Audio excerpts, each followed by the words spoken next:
terbaru, Hunter x Hunter akhirnya ungkap awal terbentuknya kelompok kriminal paling populer, yaitu Generiodon.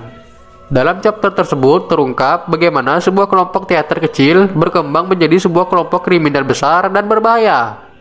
Di seri Hunter x Hunter, nama Generiodon bukanlah nama yang asing, di mana kelompok ini sering terlibat dalam berbagai arc.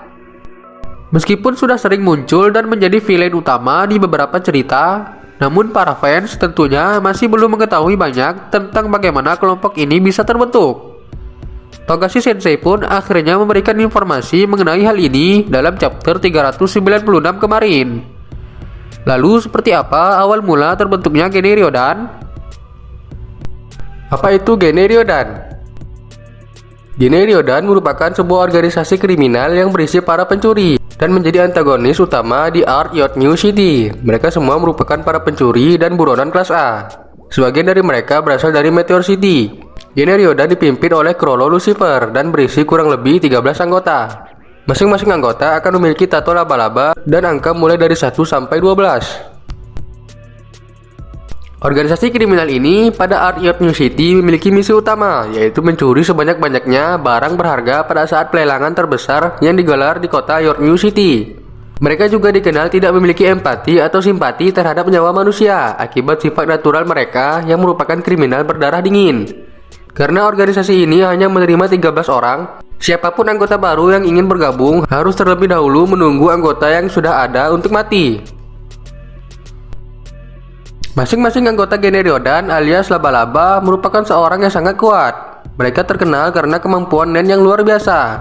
Dan seperti yang kalian ketahui, kekuatan Nen memiliki koneksi yang kuat dengan pengalaman individu dari seseorang serta sikap dan perilaku mereka. Hal ini pun memang nyatanya memiliki keterkaitan dengan kisah masa lalu mereka yang kelam dan juga awal mula terbentuknya Generiodon. Awal mula terbentuknya Generiodon. Dalam chapter 396 terungkap bagaimana masa lalu dari Chrollo di Meteor City. Dia bersama Pakunoda dan yang lain merupakan teman masa kecil dan selalu bermain di antara tumpukan sampah yang menggunung. Sampai kemudian mereka menemukan sebuah rekaman tayangan superhero. Atas izin dari Father Lizores, akhirnya mereka pun mengadakan penayangan dari rekaman kaset yang mereka temukan sebelumnya. Namun sebelum penayangan, Chrollo dan teman-teman sudah melakukan alih suara alias dubbing karena bahasa yang digunakan berbeda. Di tengah-tengah penayangan, masalah pun terjadi, di mana suara dari rekaman tersebut hilang. Akhirnya Chrollo dan yang lain mengisi langsung suara para karakternya di tengah panggung. Tanpa disangka, hal itu justru memunculkan sambutan yang sangat meriah dari semua orang. Bahkan sosok yang selalu jahat kepada Chrollo dan yang lain, yaitu Fogin, Pinks, dan Phaeton, akhirnya mengakui kehebatan Chrollo. Mereka bahkan memutuskan untuk bergabung dalam proyek Chrollo selanjutnya. Dan lagi-lagi proyek mereka pun berhasil. Menjelang akhir chapternya, kelompok tersebut pun mulai mengakui bahwa mereka adalah sebuah kelompok pementasan teater. Dan Pakunoda sendiri kemudian muncul dengan ide nama untuk kelompok tersebut. Dia mengusulkan nama rombongan sesuatu, yang mana hal tersebut disambut baik oleh semua orang. Yang menarik adalah Ufogin sempat menyatakan kepada Chrollo bahwa dia ingin kelompok tersebut bisa tampil di seluruh dunia. Tujuannya adalah agar dia bisa terkenal sebagai villain paling hebat di dunia. Dan yang menarik adalah seolah Generiodon saat ini sudah berhasil mewujudkan impian tersebut. Sayangnya Ufogin sendiri harus tewas di tangan Kurapika. Mampukah mereka habisi Hisoka?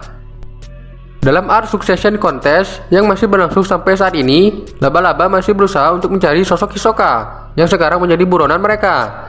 Arc yang sempat tertunda selama 4 tahun tersebut kembali dilanjutkan sejak chapter 391 kemarin, di mana Hisoka berusaha untuk membalas dendam kekalahannya atas Chrollo di pertarungan sebelumnya. Dan untuk mewujudkan hal tersebut, Hisoka menghabisi rekan-rekannya terdahulu, seperti Shalnart dan Kortopi. Hal ini jelas membuat Chrollo sedih dan marah terhadap Hisoka. Chrollo sendiri ikut dalam kapal Blackwell yang hendak pergi ke Dark Continent. Di sana, pada awalnya, Chrollo hendak mencuri sebuah harta karun yang ada di kapal tersebut. Namun, tujuan tersebut akhirnya berubah setelah dia mengetahui kematian Shalnart dan Kortopi oleh Hisoka, yang mana dia pun akhirnya memutuskan untuk menghabisi Hisoka. Dan sampai chapter 395 kemarin, perburuan tersebut masih berlanjut. Bahkan situasi lebih rumit lagi dengan kemunculan berbagai keluarga mafia lainnya. Meskipun begitu, kemungkinan besar pertarungan Chrollo dan Hisoka akan kembali terjadi. Untuk saat ini, Togashi sepertinya ingin mengajarkan terlebih dahulu informasi lebih lanjut mengenai geni Ryodan.